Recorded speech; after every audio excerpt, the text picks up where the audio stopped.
আসসালামু আলাইকুম, কেমন আছেন? আশা করি সবাই ভালো আছেন। রঙ্গনাথনী রান্নাঘর পাওয়ার্ড বাই গ্রামীণ হাউসে সবাইকে স্বাগত। আপনারা ইতিমধ্যে দেখে চিনতে পারছেন আমাদের 5 স্টারের শেফ তানিয়া জামান, ঘরকন্যার ওনার। কেমন আছেন আপু? এই যে ভাইয়া ভালো আছি, তুমি কেমন আছো? আলহামদুলিল্লাহ ভালো আছে এবং ভালো দলে থাকি। কেমন লাগছে আপু? বেশ কয়েকদিন ধরে তোমাকে আমার বেশ কয়েকটা পর্বে দেখতে পাচ্ছি, তো খুব ভালো লাগছে যে আমার হাতে কিছু ফুড তোমাকে টেস্ট করাতে পারছি এবং তোমার কিছু ফুড আমিও টেস্ট করতে পারছি এবং দর্শকদের কাছে তোমার কিছু ফুড আমার কিছু ফুড রেসিপি দিতে পারছি। তো কেমন লাগছে আপু? আচ্ছা, প্রথমে যেটা বলি রঙ্গন, আমার তো সবসময় ভালো লাগে, আমি তো তোমাকে বলেছি। আর আমার অনেক কথা তোমাকে প্লাস আমাদের দর্শকদের কাছেও আমি শেয়ার করেছি, কিন্তু আমার কিছু কথা আসলে কাজের ফাঁকে শোনা হয়নি, যেটা এখন আমি শুনতে চাচ্ছি। আমি দেখতে পাচ্ছি যে তোমার ওই সাইডটায় বেশ কিছু ক্রেস্ট আমরা দেখতে পাচ্ছি। ফার্স্ট অফ অল নিচের থেকে আমি যদি শুরু করি, এইটা সম্পর্কে আমি কিছু জানতে চাচ্ছি। এটা আমি যখন বসেছিলাম আমি বোঝার চেষ্টা করছিলাম যে আসলে এটা সম্পর্কে আমি আসলে তোমার মুখ থেকে জানতে চাচ্ছি। এটা হচ্ছে আমার কলকাতা একটা international master chef India royal master chef, এখান থেকে আমি ডেজার্টে চতুর্থ হয়েছিলাম। আচ্ছা আচ্ছা, কি ডেজার্ট করেছিলে? গবাটা ওই জালাঙ্গা সস। আচ্ছা, এটা কি তুমি কলকাতাতে যে এটা করতে হয়েছিল? করতে হয়েছে, লাইভ করতে হয়েছে, 1 ঘন্টা সময় ছিল। যা যা কেমন কমেন্টস করেছিল? কমেন্টটা মজা বলছিল, বাট আমার একটু বলছিল সেটা হচ্ছে আমি পেয়ারাটা একটু পোচ করে দিইনি, পোচ করে দিলে জিনিসটা আরো বেশি ভালো হতো।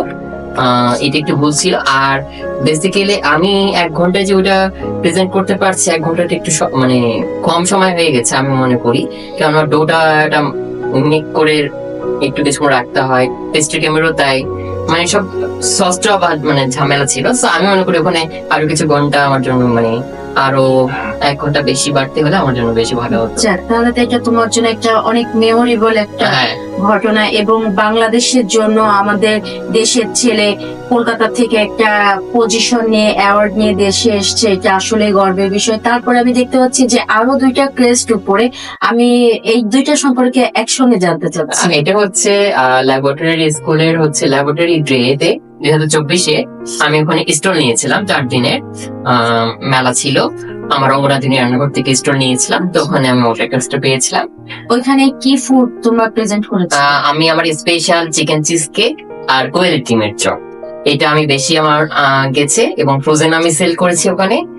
আবার হচ্ছে আমার তখন শীতের সময় ছিল, এই টাইমে এই যে এই সিজনটাতে তখন আম্মু করছিল গোলাপ পিঠা, তারপর হচ্ছে বিবেকানা পিঠা, তারপর নোনতা পিঠা, এটা করছিল। আর আমার স্পেশাল ছিল কিমা দম বিরিয়ানি। আর হচ্ছে তোমার আর একটা ছিল হচ্ছে আমি নিজে আর একটা করছিলাম তোমার স্পেশাল, যেটা যেটা আমি কত স্পেশাল করেছিলাম, ওটস স্মুদি। আর এবং আম্মুর হাতে স্পেশাল মরিচ চাটা ছিল। আচ্ছা, তাহলে তোমরা কি স্টলে কি ফার্স্ট হয়েছিলে বা না, এটা পজিশন ছিল, প্লাস সব স্টল থেকে সবাই একটা করে পেয়েছে, উপহার পেয়েছে, কারণ সবাই বেস্ট ছিল ওখানে। মানে যারা মেলাটা করেছিল আমরা যে উদ্যোক্তারা মিলে, এটা হচ্ছে আমাদের আমরা রাশি উদ্যোক্তা থেকে এটা আয়োজন করা হয়েছিল। তো এই যে এখানে আমরা রাশি উদ্যোক্তার লোগো দেখতে পাচ্ছি, এখানে আমাদের আমরা রাশি উদ্যোক্তা যারা বড় বড় উদ্যোক্তার বিজনেসম্যান না, তারাই ওখানে পার্টিসিপেট করছিল। তো এই জন্য সবার জন্য একই সম্মাননা। আচ্ছা, তারপরে এটা একটা অপরূপ বাংলাদেশ, এটা একটা মিডিয়া পার্সন, তো ওখান থেকে একটা আমি ওয়ার্কশপ করছিলাম, ওখান থেকে এটার পেয়েছিলাম। আচ্ছা, একদম সর্বপ্রথমে যেটা মানে সর্বোচ্চ আসনে যেটা আছে ওইটা সম্পর্কে আমরা এইটা যদি বলতে চাই, এটা একরকম আমার পাওয়া আর আমার না বলতে গেলে, মানে আসলে এটা কে পেয়েছে? এটা রহস্য আছে। রহস্য বলতে এটা হচ্ছে লাভি ম্যামের কুকিং ফাউন্ডেশনের যে পিঠা প্রতিযোগিতা হয় প্রতিবারে, তো আম্মু সিরাজগঞ্জ জোন থেকে তৃতীয় স্থান অধিকারী হয়েছিল। আচ্ছা, তাহলে এটা আম্মুর সম্মাননা। আম্মুর সম্মাননা। সো আমার আম্মু বড়, সো আমি সব জায়গাটাই উপরে রেখেছি যে আমার রঙ্গনাথনী রান্নাঘরের বড় ক্রেস্ট। রাইট। আচ্ছা, আমি ছোট করে একটু বলতে চাই যে তোমার যেহেতু স্টলে চিজ কেক যেটা করেছিলে, চিকেন চিজ কেক, আচ্ছা চিজ কেক আমার অনেক পছন্দের। তাহলে তুমি যে এত রেসিপি যখন করলে, হোয়াই নট আমরা কেন চিজ কেকটা ট্রাই করলাম না? অবভিয়াসলি কোন একটা সেটা করতেও পারি। আচ্ছা ঠিক আছে, আজকে আমরা কি রেসিপি দেখতে চাচ্ছি? আজকে আমি করব চিকেন ভেজিটেবল সতে ভেজিটেবল। এটা কি চিকেনের সঙ্গে? হ্যাঁ আচ্ছা চলো আমরা সেটা হ্যাঁ। তো দর্শক আপনারা তাহলে সাথেই থাকুন, ছোট একটু পর ফিরে আসছি।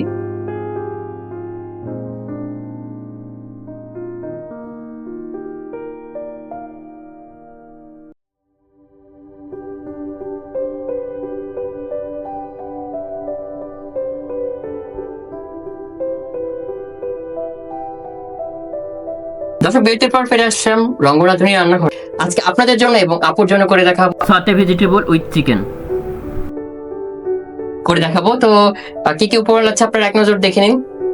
গাজর, ফুলকপি, চিকেন, লবণ, রেগুলার তেল, ব্ল্যাক পেপার, মশলা। রঙ্গন, আমরা শুরু করি। হ্যাঁ আমরা- দেখে নিয়েছেন তো? হ্যাঁ দর্শক আপনারা তো দেখে নিয়েছেন।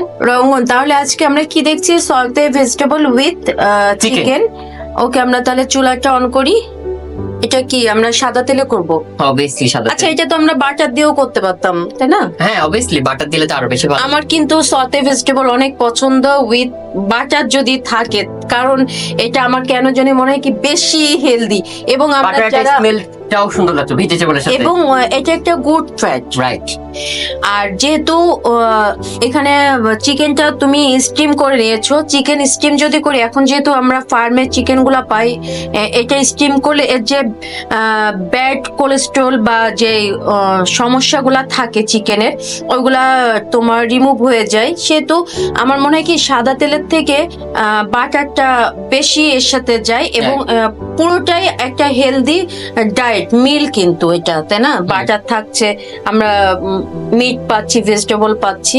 তো যাই হোক, সাদা তেলে আজকে আমরা খেয়ে করবো, দেখবো। কিন্তু দর্শকদেরকে আমরা বলবো যে আপনারা বাটার করতে পারেন। হ্যাঁ, এটা সাদা তেল, যা বাসা বাটার নেই, বাটার ছাড়া হবে না এরকম না। আমার বাসায় রেগুলারলি বাটার যেহেতু আমি ইউজ করি, আমি সেটা বলেছি। বাট আজকে আমরা রঙ্গনের হাতে সাদা তেলে সতে ভেজিটেবল। নরমালি আমরা বাটার খেয়ে দেখেছি ভেজিটেবল সাথে ভেজিটেবল। সো আমরা এখন একটু সামান্য তেল দিয়ে নিচ্ছি। ওকে, অল্প, একদম অল্প, সামান্য, একদম এইরকম, আর বেশি না। ওকে। আসলে যারা হচ্ছে একটু ডায়েট নিয়ে প্রবলেম আছে, সকালবেলা রেগুলার খাবার খেতে খেতে বোর, আমার মনে হয় যে এটা সকালেও আমরা এটা মিল হিসাবে খেতে পারি। তো আর যদি একটু রুটি থাকে তাহলে তো একদম জমে গেল জমে পুরো- একবারে ক্ষীর। পুরো ব্যাপারটা। আপু তোমার কোন কেকটা বেশি সেল যায়, মানে কোন ফ্লেভারটা?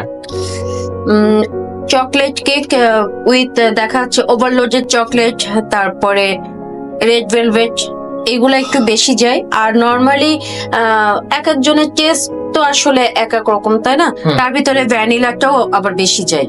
একদম। আমার তেলটা গরম হয়ে গেছে, এই পর্যায়ে আমি ভেজিটেবলটা অ্যাড করে দিচ্ছি।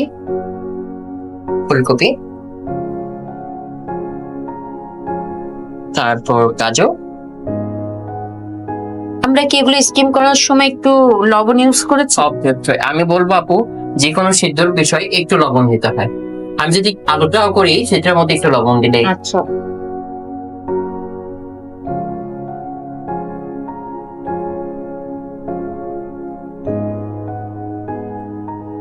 জালটা কেন হতো?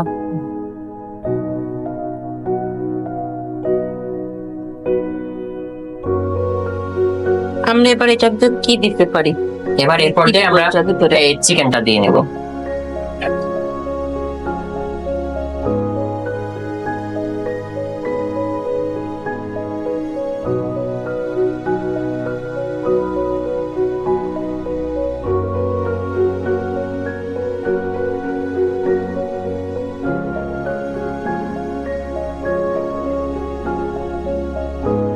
একটু চাট মশলা দিলাম, একটু ব্ল্যাক পেপার দিলাম,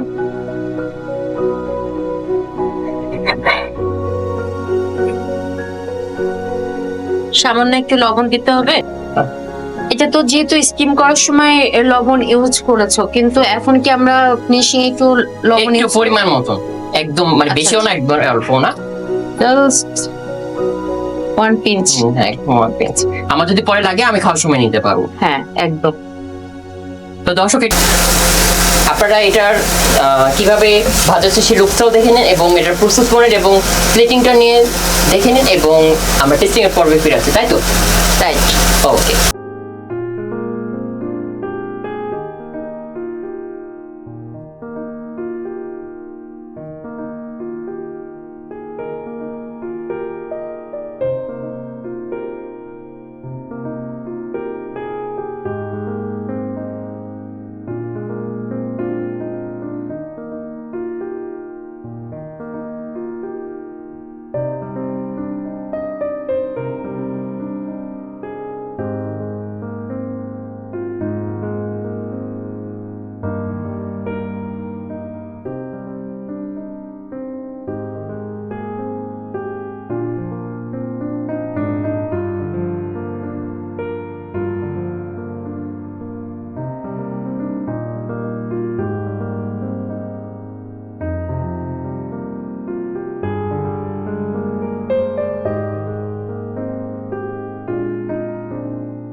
দর্শক বিউটি পর ফিরে আসলাম রঙ্গনাথনী রান্নাঘরে। আপনারা তো এটার কিভাবে ভাজাচ্ছে সেই লুকসটাও দেখে নিয়েছেন, কিভাবে প্লেটিং করেছে সেই লুকসটাও দেখে নিয়েছেন এবং প্রস্তুত প্রণালীও দেখে নিয়েছেন, তাই তো আপু? এখন তাই। টেস্টিং করার পালা। তো আপু তুমি একটু ফার্স্টে টেস্ট করো। আচ্ছা, তুমিও টেস্ট করো। আমার তো খুবই ইয়াম্মি লাগছে দেখে, এবং খুবই অল্প সময়ে জিনিসটা হয়েও গিয়েছে, এটাই আসলে ভালো লাগছে। খেয়ে দেখো। আমি তো খুব, আমার চিকেন আর কপি এই দুইটা আমি খুব কপি লাভার আমি বলতে পারি। আমি ফুলকপি কাঁচাও খাই। আচ্ছা, প্রত্যেকটা জিনিস পারফেক্ট হয়েছে, পারফেক্ট কুক হয়েছে। শুধু কুক না, টেস্টের ব্যাপারেও বলি যে অনেক মজা হয়েছে। আর ভেজিটেবলের ক্ষেত্রে কালারটা একদম পারফেক্ট। আর ভেজিটেবল যত কম সময়ে কুক করা যাবে এর পুষ্টিগুণ তত ভালো থাকবে এবং অটুট থাকবে, এবং আমার মনে হয় যে এটা অনেক বেস্ট একটা রেসিপি, এবং আমি খেয়ে যাচ্ছি। আমার মনে হচ্ছে আগেকার এপিসোড গুলো থেকে এই এপিসোডটা তোমার মনে হয় বেশি মজা লাগছে, তুমি খুব খেয়েছো। ভালো লেগেছে। তো দর্শকদের জন্য যদি কিছু বলতে। রঙ্গন, আমার খুব ভালো লাগলো এই কয়েকদিন তোমার সাথে আসলে কাটাতে পেরে, এবং প্রত্যেকটা রান্না অনেক ভালো লেগেছে, এবং আপনারাও বাসাতে এই রেসিপি গুলো ট্রাই করবেন এবং রঙ্গন রাঁধুনি রান্নাঘরের সঙ্গে থাকবেন, এবং অবশ্যই চ্যানেলটি ভালো লাগলে বা রান্নাগুলো ভালো লাগলে সাবস্ক্রাইব করে দিবেন, এবং পেজে ফলো দিয়ে রাখবেন। এবং আমিও একটা বলে দিচ্ছি, আপনার ঘর কর্নার পেজটি অবশ্যই ভিজিট করে আসবেন এবং ছোট্ট করে ফলো করে দিবেন। তো সবাই ভালো থাকবেন, সুস্থ থাকবেন। আজ এই পর্যন্ত, আল্লাহ হাফেজ।